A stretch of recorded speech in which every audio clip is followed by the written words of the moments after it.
coding. I'm very pleased to have someone here from my old school, the Technion in Israel. I met Roy Kishony in PyData in Israel, where he showed a cute little library called Quibbler. And I got turned on it, and it's very nice, and I would love him to show it to you. So, Roy, take it away. Show them Quibbler, please. Okay. So, hi, everyone. Jacob, please do stop me immediately if you feel that the connection is bad, so I don't end up talking to myself here. But thanks much for inviting, and glad to see everyone. And let me just jump into it. Okay. Okay, share screen. Roy is talking from Abu Dhabi now. That's right. That's right. Okay.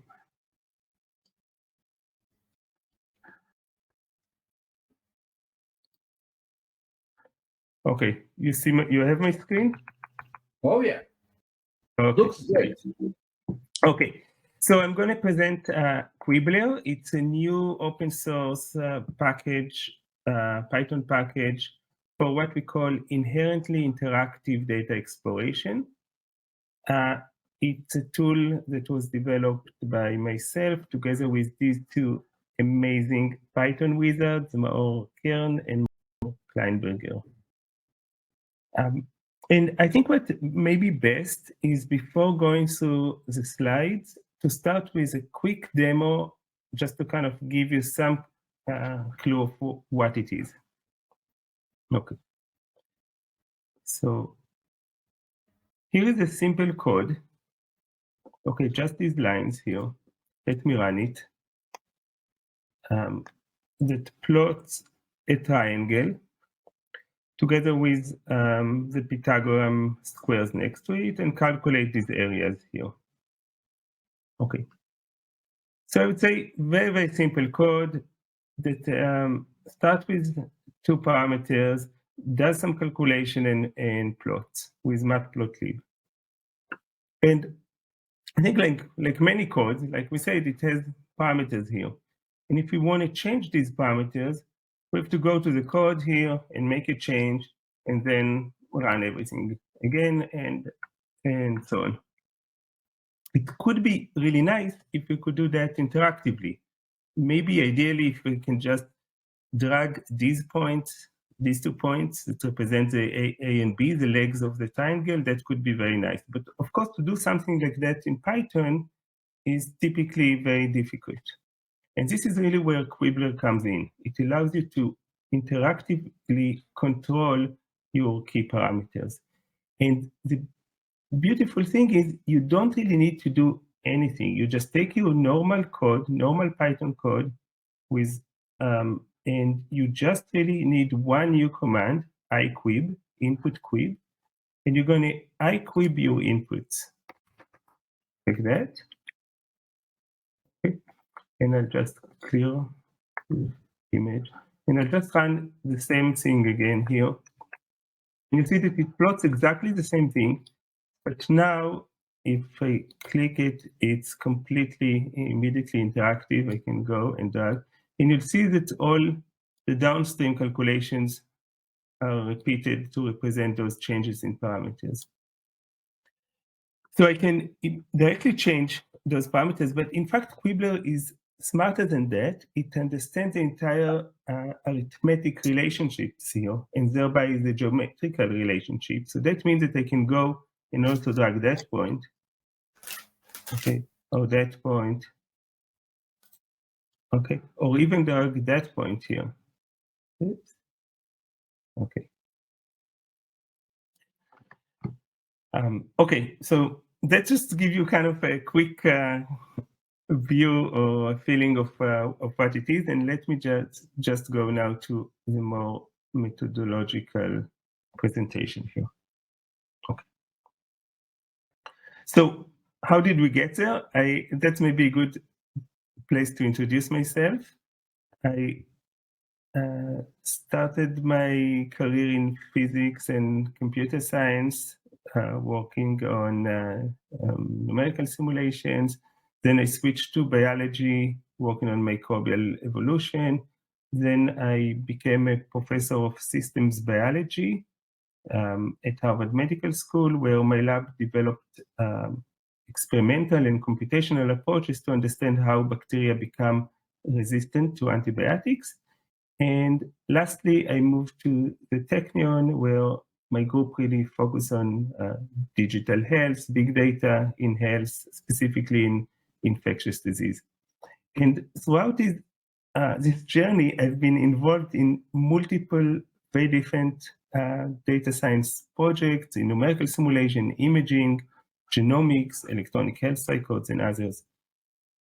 And over time, I noticed that despite a very different type of data and very different type even of questions, we often stumble on very similar challenges that I'm going to share with you here.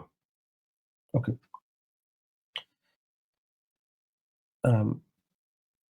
Okay, and I want to say, please feel free to jump in if you have anything that needs clarification or anything else. Okay, so here is your typical data analysis pipeline. We start with a lot of data on one side. We go through a series of transformation, and then we end with something we want to see here. For example, maybe this could be electronic health records, and that could be the efficacy of different drugs. And when I look at that, I may want to conclude that, hey, drug A is more effective than drug B or C. Okay. But of course, we have to be careful and mindful that these steps are very often highly parameterized.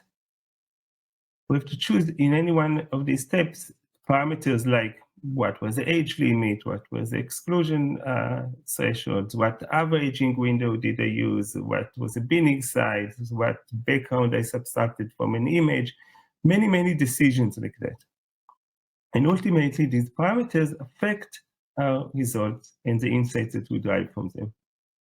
And I think a big part of the work of the data scientist is really to understand those relationships between parameters and results, to go and being able to fine-tune, to change parameters and understand how they affect the result, to understand the robustness of results to parameter changes, and so on.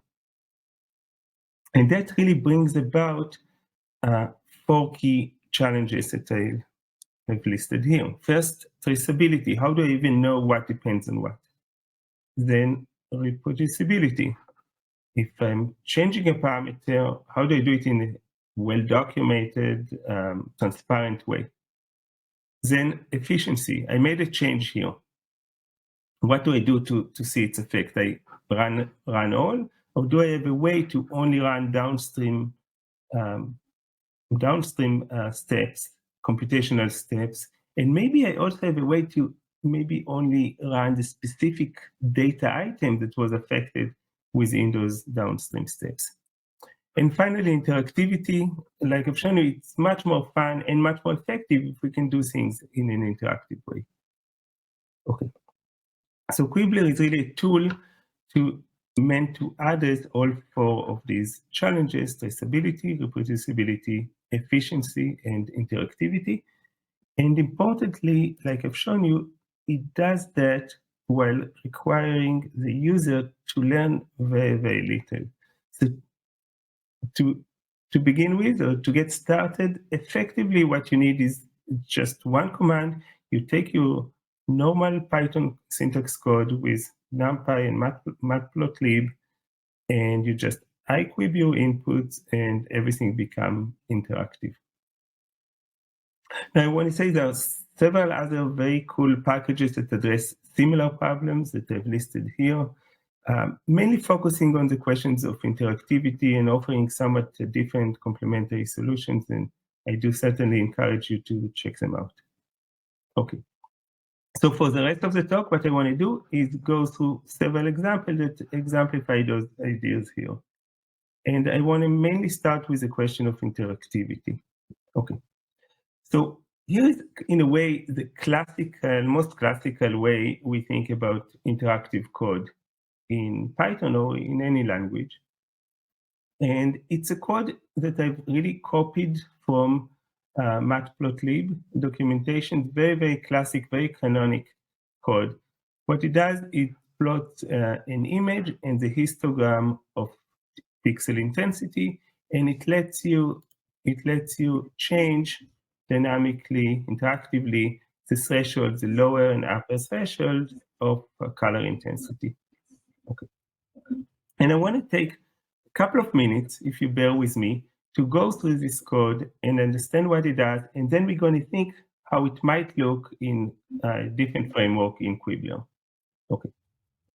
So here is how it goes. We start with setting the limits, lower and upper limit of the color.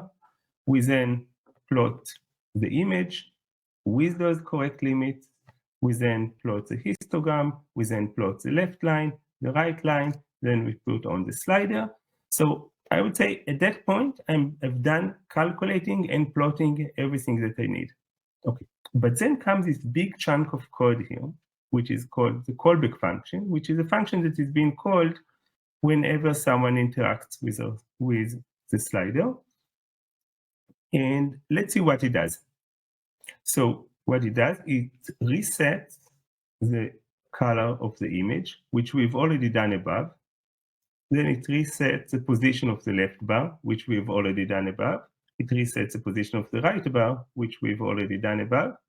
Then it redraws everything. And finally, we need to connect the slider to the update function.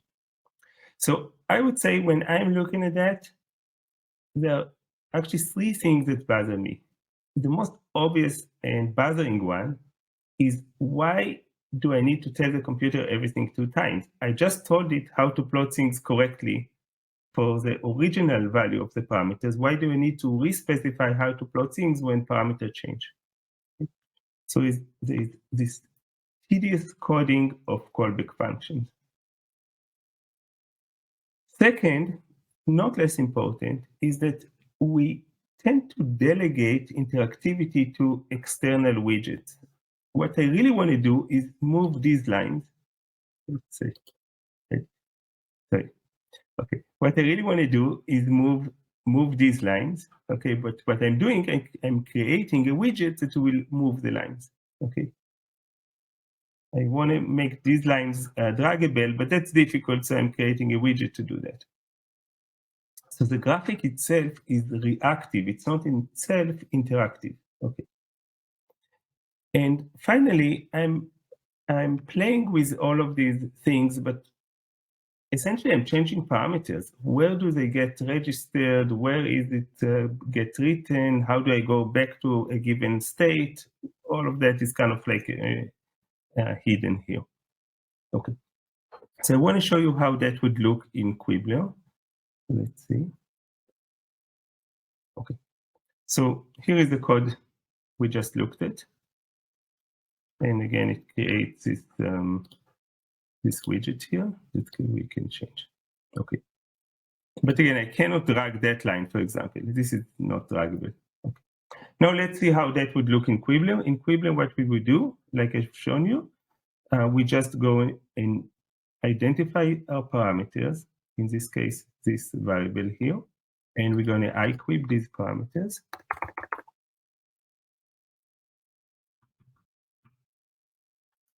And then we just keep a completely normal code. But the beautiful thing is we don't need any callbacks. So let's go and delete, delete, delete, delete, delete, delete, delete, delete, delete, delete, delete, delete. Okay. Much nicer, right? At that point, I would say I don't even need these variables here because they are just used to communicate information into the callback. Let's delete. Okay. So much nicer. Let's run it. So clear and run. And you see that it runs exactly the same, but now without any callbacks, I can still do exactly the same thing here. Okay. But not only that, the graphic itself is now interactive. I can also just take that one and move it. Okay.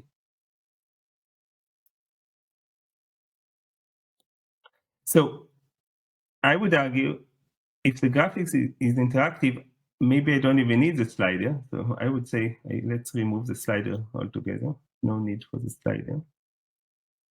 No need for the access for the slider. Okay. So to me, to write something like that in Quibbler is just 5 lines of codes that look like that. Okay. It's immediately interactive. I don't need any callbacks. I interact directly with what I want to change. I don't need external widgets. I can put them if I want, but I don't need them. Okay. So now, instead of a 25-line complicated code with callbacks, I end up with 5-line simple code that is just calculate plot, calculate plot. Okay. And I want to tell you, if that's what you're doing and you're not spending time writing your code, you may actually have more time to look at your data. And then you may look and say, hey, what's that hump here? And if you have the tools, you can actually zoom on it. And oops, people see it? It says quibbler. Okay. Okay, so that has been a demo here.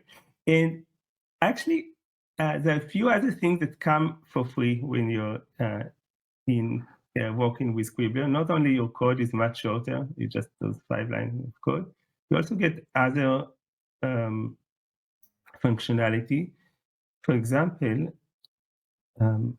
let's look at that. If I move that, you have an, let me just change. You see we have an undo button here. I can undo, I can redo. Okay. Just feels like almost like you are in a fun Excel environment, but you are actually working with Python. Okay. Also, the question of transparency. So I'm making those changes. Where do they actually get registered? Okay, if I'm moving something. So let's look at our limits variable here. Okay. Right. Plot it. Okay. So it says limits was defined as iQuib of 10 and 240. That's what we had here. Okay. But then it was overridden by those changes here. Okay. To have 71 and 220. In fact, if I go and change these, okay, you'll see that these numbers change. Okay. You can also go and make those changes directly there. And the line would move. Okay. And that now becomes a record, but a human readable text record of the changes that I'm making interactively. And I can go and save those. I can save it to the notebook. I can save it to external text file, and everything just becomes transparent. I can go to a saved point. I can go Quibbler, save load for the entire notebook. It just becomes very, very transparent and very, very easy. Okay. So back to the presentation. So I think what we've seen so far is that with Quibbler, you can really take standard syntax code in NumPy and in Matplotlib, and you just iQuib your inputs, and everything just comes to life and becomes interactive.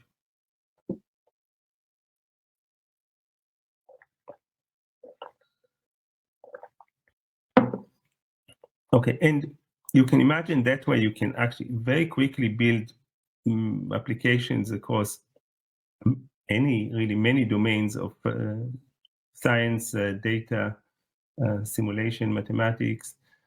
Very cool for image analysis, for model solving, very fun for hyperparameter tuning in machine learning. Everything just becomes interactive very, very quickly. There's a question in the chat. Okay. Paul, you can jump in and ask. You don't have to go in. Please jump in, because on my screen I don't see the chat right now. I just see the full screen. Yeah. So this is why I'm doing it for him. But Paul, you want to present yourself, or I should? No, that's fine. I'll just ask the question. So it certainly is very responsive. Is Quibbler all pure Python, or is there Python or C or something else that It's a pure Python. It's a pure Python package. Pure Python package. I'll talk a bit about how is it so fast and fun in I think the next slide. So next couple of slides, we'll talk a bit about how things are happening fast. Yes. Thanks for asking. Yes, it's all pure Python. And I must say, we are at a stage where we've released it. But if people have some thoughts on what could be done and what could be improved, and want to join in and contribute, we would love some help. Really love some help. This is important. You're actually asking for people to join in the open source project? For sure, yes. For sure, yes. How should they do this? Just PR to you? So or? Everything is on GitHub. It's completely open source. It's MIT license. I'm really looking to create a community of people that are interested in the tool as users and as developers. I'm really interested. I think there's a lot more that we want to do, and there's just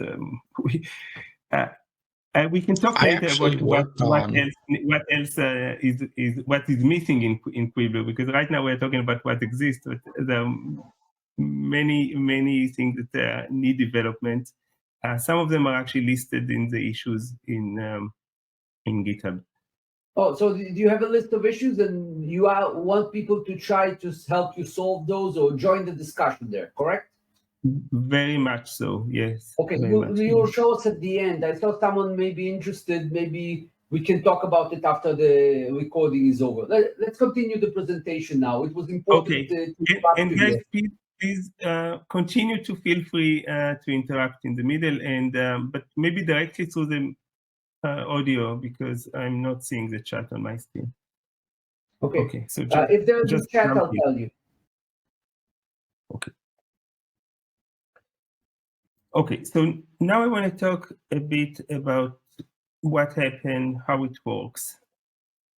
So Quibbler is based on what is called the data flow computing paradigm, which means that we have objects connected to one another that flows data between them and do calculations. And more specifically, it's really based just on one class, which we call the quib class. And the quib is an object that represents a value, as well as a function and argument that are needed to calculate or to recalculate this value. And let me show you what that means. So I can start with input quib that we've seen we create with the iquib command, and they can take any value, here a list, okay? And then they're essentially becoming a quib that represents that value. So if I go a equal iquib of a list, and I ask A, what's your value? It would say, my value is that list. Now, the beautiful part is, every time you apply anything, a function, an operator, get item, slicing, what's not, to a quib, every time you do that, you get a new quib whose function is to do the operation you've specified. Okay, so let's see. If I go B is the slice of A, and ask B, what are you? It would say, I'm the slice of A. B has been defined declaratively as the function of slicing A. B, what's your value? Now it goes and does the slicing. Okay. If I go C is the log of B, C, who are you? I'm the log of B. It's just a functional definition. What's your value? Now it go and does the log. So this part is completely declarative, lazy. The actual calculation only happened here. Okay, and we can continue like that. Maybe a flip command, maybe an operator, and so on. So at the end, if you think about it, we actually get a network like that. Here, a very simple network of a directed graph of quibs that are connected to one another. Okay. So I want to say until here, it's pretty much a classic data flow paradigm, programming paradigm. But Quibbler adds on that two very, very important aspects. First one, which relates to how things are going fast, is it doesn't just say, hey, that object is connected to that object. It actually figures out which specific items within the objects are connected. And that means that when we make a change upstream, okay, Quibbler knows how to only recalculate the specific data item, sub-element of the array that need to be recalculated. So that's one. I'm simplifying things here, I want to say. I'm oversimplifying, but just to get to, as a way of introduction. The second aspect is that Quibbler can also flow information backwards. As long as these functions are invertible, we can also say, I want to have a value here. Say, okay, sorry. I didn't click it right. Okay.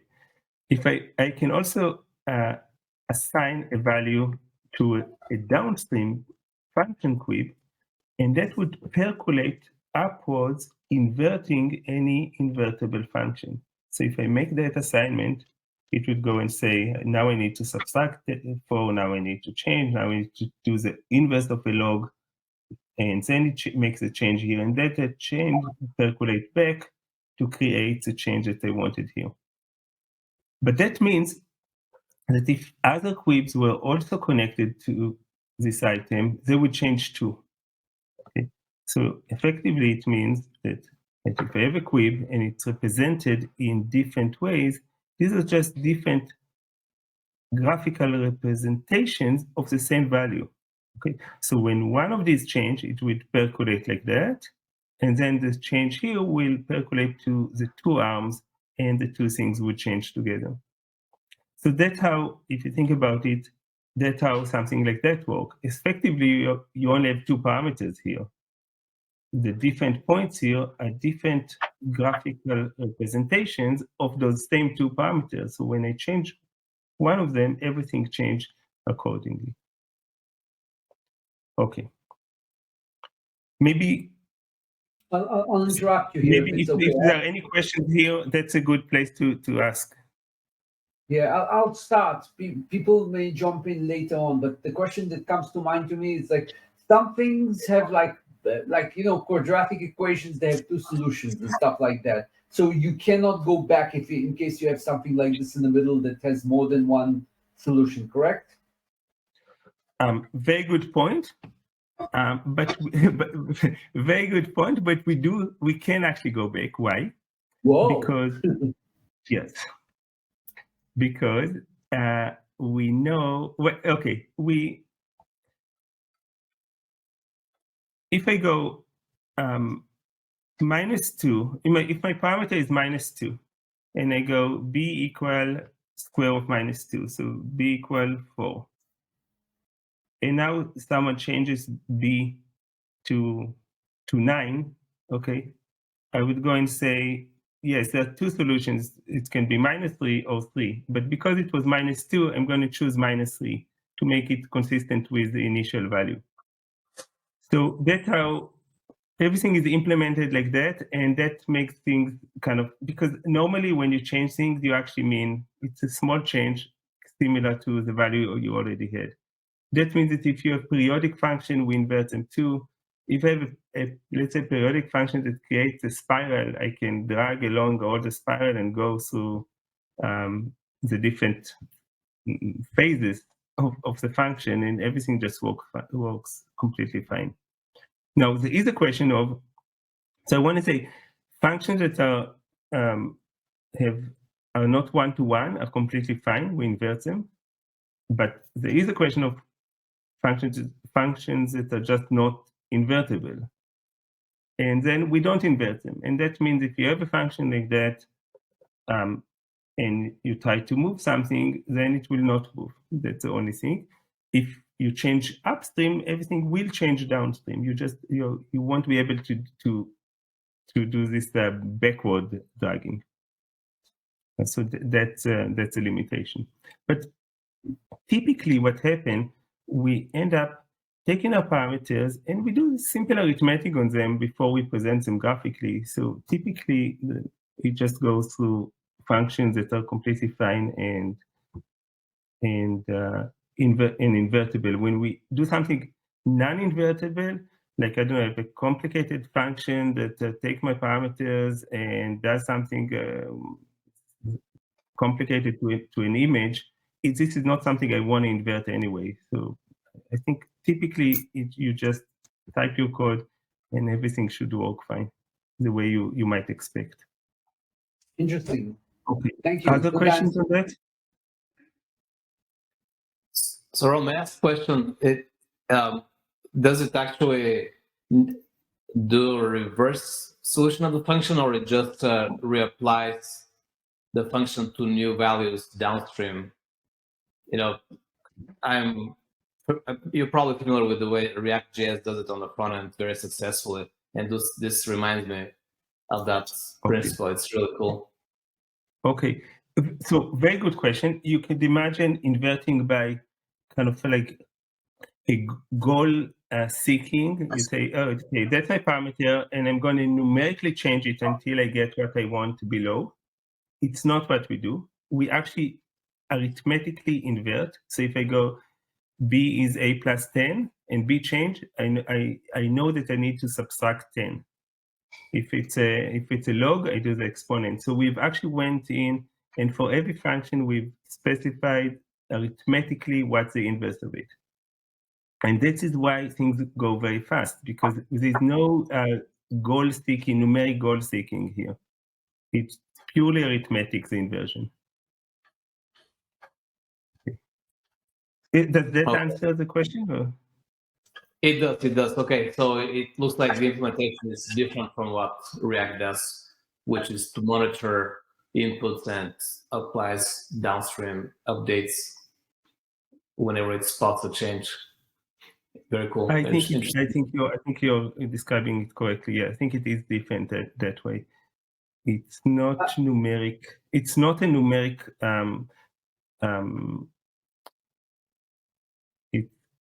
It's not a numeric iteration, a repeated iteration that kind of try to narrow a numeric window to a goal value. It immediately, so there is no trial and error here. It's immediately just using the arithmetics to say, I've done an exponent, so now I need to do a log, and I immediately get the value that I want. Okay. I'll interrupt you one more question. It's burning. How do you handle endpoints? What happens in the case where you have division by 0 or a square of a negative or something like this? How does it react? So if any quib runs a function that creates an error, you'll get an exception. You get an exception, and it will tell you. It's interesting because if you think about it, that exception would be created if I'm here. Let's say here, if I do log of if I add a 0 here and I do the log, at that point the function didn't run, so there was no exception created when I created the quib, because this is purely declarative. Okay. When I do get value, this is where it's going to run the function log. And if there was 0 here, that would cause an exception. At that point, I would actually get a kind of an exception log.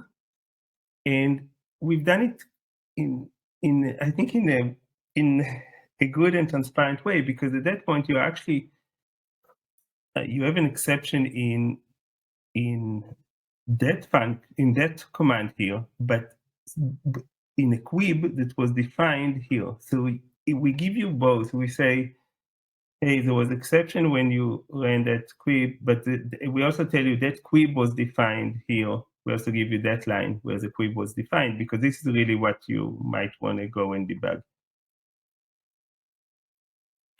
Okay. So that's what happened with exceptions. Yes. Okay. Go on. Otherwise, we'll delay you. We'll have more Okay. questions later on. Okay, sure. Jump in.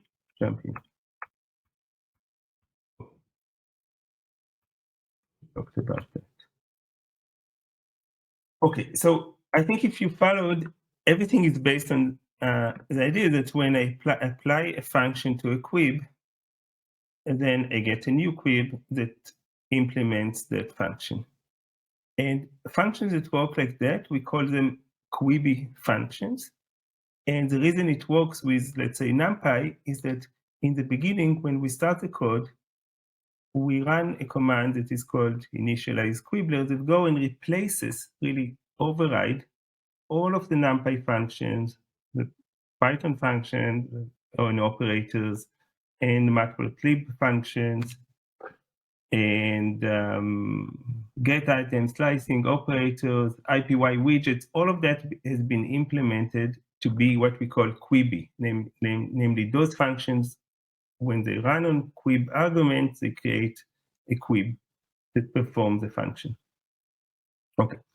But then you might want to ask, what happened for any other function? What happened if I have another package? If I'm writing my own function, what do I do then? So then that's actually very easy. You take your function and you make it quibby with the quibby operator, with the quibby decorator, which I'll show you right here. Okay.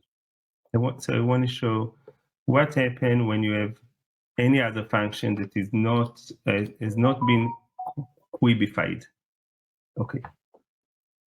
So here is an example. Let me run it, where we define our own function here, and it solves an ordinary differential equations of let me run it, of what is called Lotka-Volterra, of foxes preying on rabbits, and you see those dynamics here. Okay. So again, it's a code, a very simple code. It calls a user function. The user function also calls a solver from SciPy. So it's something you typically do. You start building your own function. You can bring in many other packages, of course. Okay. So now we want to make it quibby. Okay. So let's see. So we will go and iQuib these, the inputs. iQuib the inputs. These are the initial parameters here, and these are the arguments of the interactions between the foxes and the rabbits that are represented here. Okay. But now the only other thing I need to be mindful of is I'm calling this function, which is not a normal Python, matplotlib, NumPy, or IPY widget function. Okay, so it's not quibby.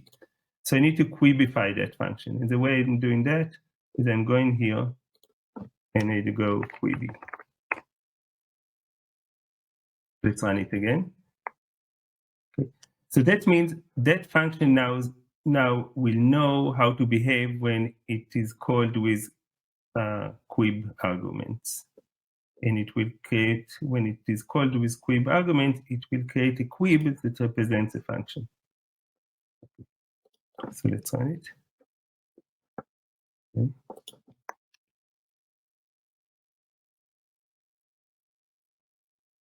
Now you'll see that everything is immediately quibby and interactive. I can go and change this, and it knows to call the function again and to calculate and to plot.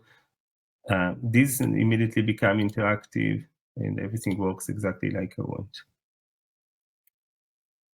Okay. Questions on how to make functions quibby? So I think it's the end of the day, we have, again, there are many functions, all the typical functions we've worked to make them quibby. And if you bring your own function or a package function, you go quibby in front of it. That's the thing. So I think the last thing I want to do is show you maybe something of a more real application that we are actually using in our lab. Here, it's an image analysis application. I chose image analysis not because, I mean, the tool itself can work on many different data types, of course, but just images just kind of communicate well over a presentation. Okay. So here, what we have is bacteria that we've labeled with different colors, green, blue, and red bacteria. And we've encapsulated them in those little droplets of water inside oil. Okay. And our task is to choose one of these and to crop it out and to threshold the image in the different colors and to count what fraction of the area is covered with green, red, and blue bacteria. Okay. So here is an app that we're using in the lab that does exactly that. It allows us to choose a circle, to crop it. You see the image changing here. Then we threshold the image in the three channels in the red, green, and blue. We can go and make and choose which channel we are actually looking at.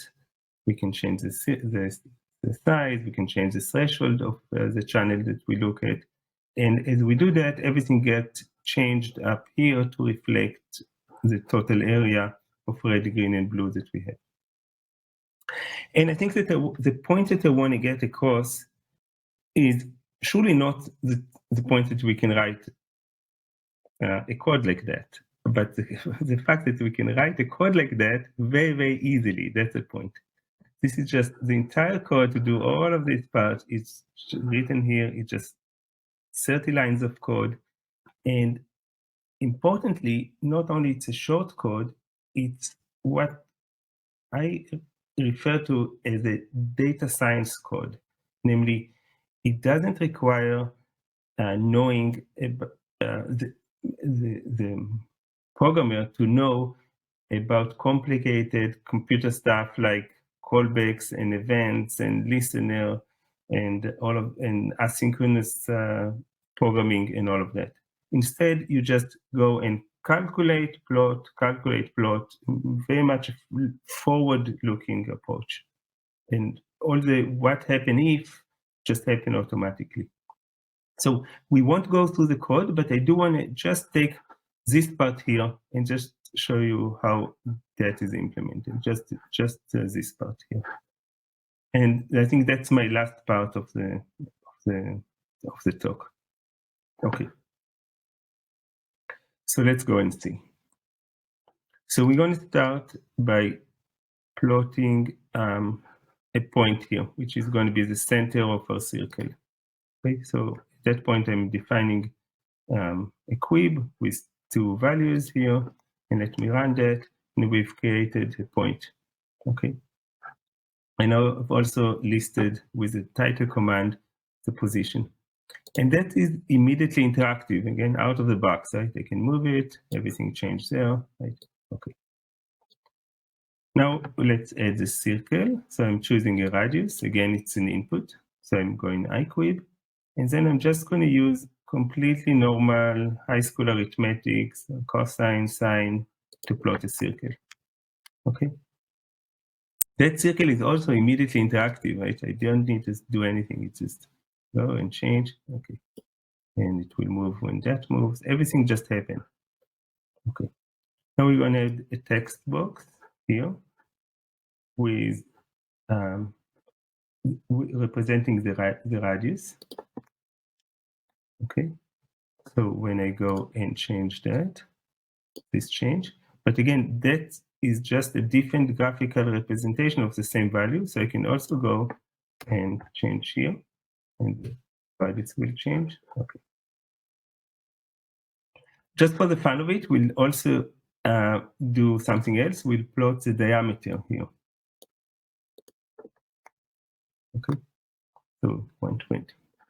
Okay, so when So all of these three things are related to one parameter, to the radius, right? So when that change, these change. But importantly, I can also go and make that one, I know, it's a 120, okay?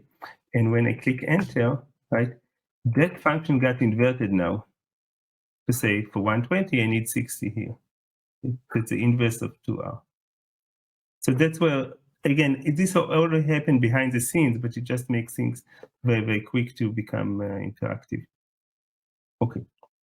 And now we're going to load our image. And you'll notice that I take the name of the file and make it a quib. And the reason I'm doing that, because in a way it's an input. So any input I would go and quib and iQuib. But what it does, it means that the image is also that I'm reading with matplotlib imread is also a quib. And that means that the image that I'm showing, that means that the image that I'm showing is also a quib. Okay. And finally, if we want to slice it, we just use normal slicing. Okay, just a normal slicing. And I've just sliced it out. I do image show of that. And this image is now completely interactive. I can go and move and zoom and so on. Okay. So I think if you look at it, this is the entire code, right?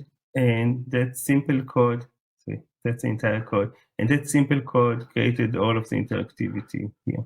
Again, no callbacks and everything. The graphics itself is interactive. I can delegate things to widgets, but sometimes I don't need to and I don't want to, and I can interact with things exactly as where they should be. Okay. Finally, I want to talk about the issue of traceability. Okay. So I'm looking at something here, and I may want to ask myself what it depends on. Okay, so let's take this image, the sub-image here, this one. Okay, and I'm going to import from Quibbler this command, dependency graph, and run it. And you'll see that what it does, it creates a dependency graph. Okay, that effectively describes my whole script. Okay, so it says, okay, your sub image here was created by taking the image, that one, and slicing it with variables that are the radius and the xy. Okay, and the image itself that came in here was I'm read from the file name, from that file name. Okay, and this image at the end got presented with I'm show here. Okay.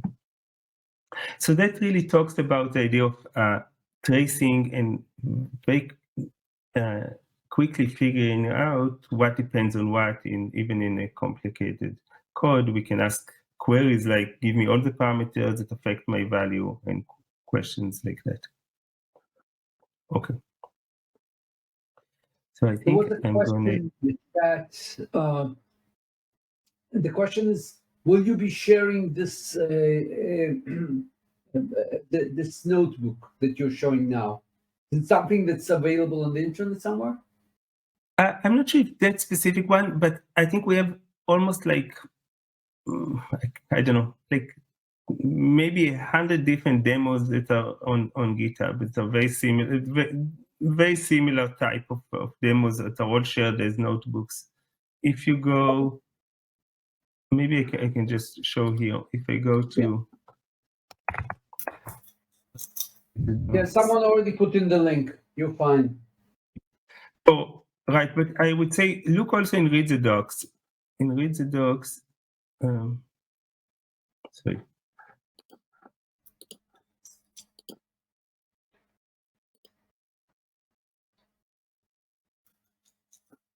No.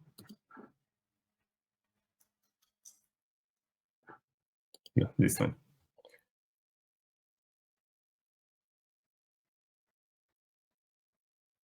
Okay, so if you go to examples here,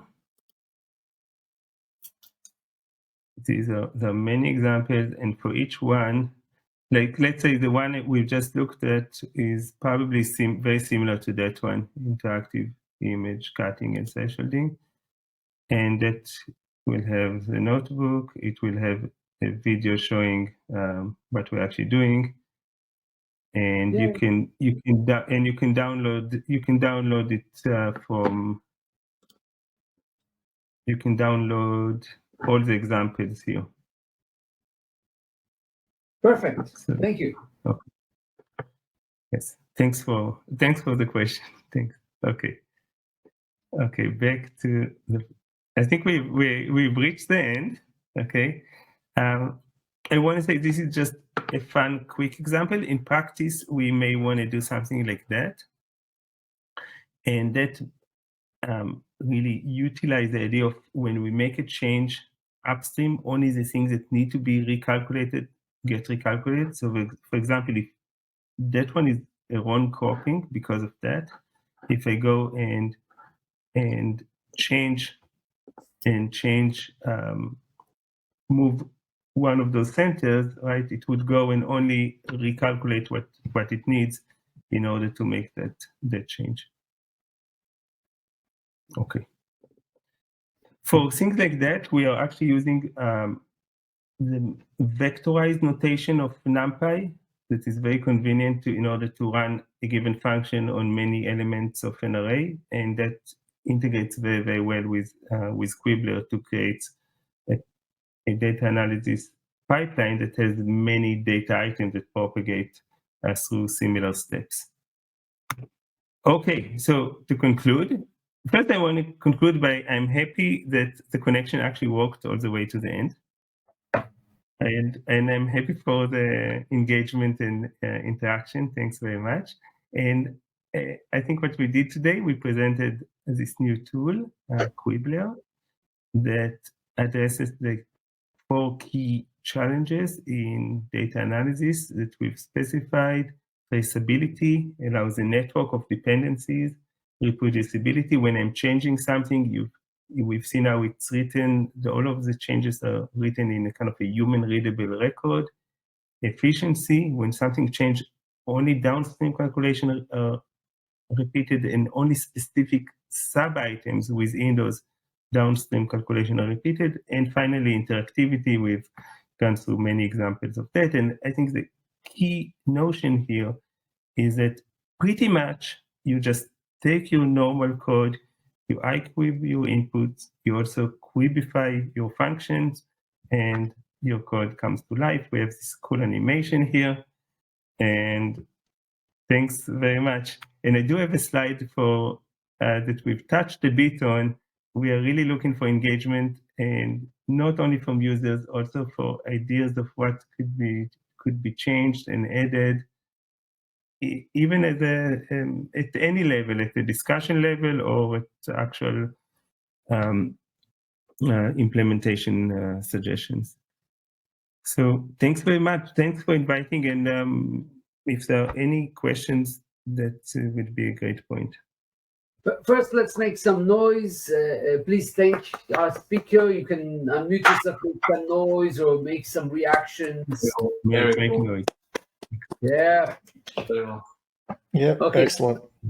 Good. If there are any more questions, there's one more question in the chat. Everything is open source, correct? Even the examples. Correct. Yes. Okay. Good. So this was a good question. Anyone has any other questions, ideas, responses? Sorry, we're still recording. We're still recording this, so if someone's shy, they might want to wait a little bit when we stop the recording. But if you have questions about the Quibbler that you can put on record, then please do.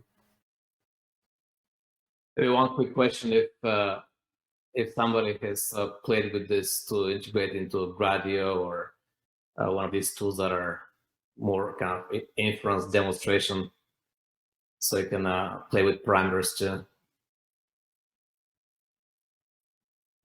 No, I didn't follow. Can you repeat, maybe? Oh, sorry. The question was whether you or somebody else have tried to integrate into something like Gradio, so it becomes part of demo spaces, demos of models and products like that.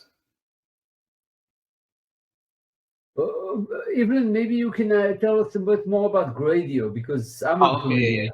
It's a kind of competition to Streamlit. It's become pretty popular on the Hugging Face spaces. Let me drop a link here for the repo. Roy? Just 1 second. I'll drop. Okay, yeah, not yet. But again, if people want to join in and try it out, for sure, it's a good idea. It's a very good idea. No, we didn't. Yeah, that'll be very cool. I can immediately use Quick for something that I'm playing with, and I have to go and rerun the playbook each time I need the notebook. Each time I need new parameters. Okay. Right. Very cool. Right. So again, it's a very general platform, and I'm really curious to see what people can do with it. Again, we really launched it just maybe very recently, and I think what we have is a very good start, and I think it's surely a good product to try out and play with. It's very robust and very well done. And I think we are really at a phase where we are looking for feedback and for help. Really. I'm trying to figure out what else to reach, because the interactive graphics is something that's going on big. And there are multiple other examples. I'm trying to figure out where can you present it more to actually get more traction. We'll talk it off record later, but if people in the audience have an idea of venues to present, I would very much I would be very appreciative. Yeah, I have some ideas for you, but that's offline later. It may be related to other things. Hugging Face has a community grant program. I think this project fits very well into that. Which one? Who has it? Hugging Face. Hugging Faces? Correct. Okay, Hugging Face is the AI giant, I think, by now. That's right. They're all open source. The GitHub of models, massively funded, helping. Yeah, they do a lot of cool stuff, Hugging Faces. Did you connect to them, Roy? No. Yes. I'm are you asking Ro? Both. If you're connected with them, then connect Roy. Yeah, so I'm interacting with them recently, starting to get some response from developers. So Roy, if you want to hit me up offline, and I'll try to introduce you. Again, but just to see that I understand who is talking. It's Evelyn. Evelyn introduce himself in a minute. Let's stick to the demo now. I want to stop the recording at some point. But yeah, I'll connect you to Evelyn later. Okay.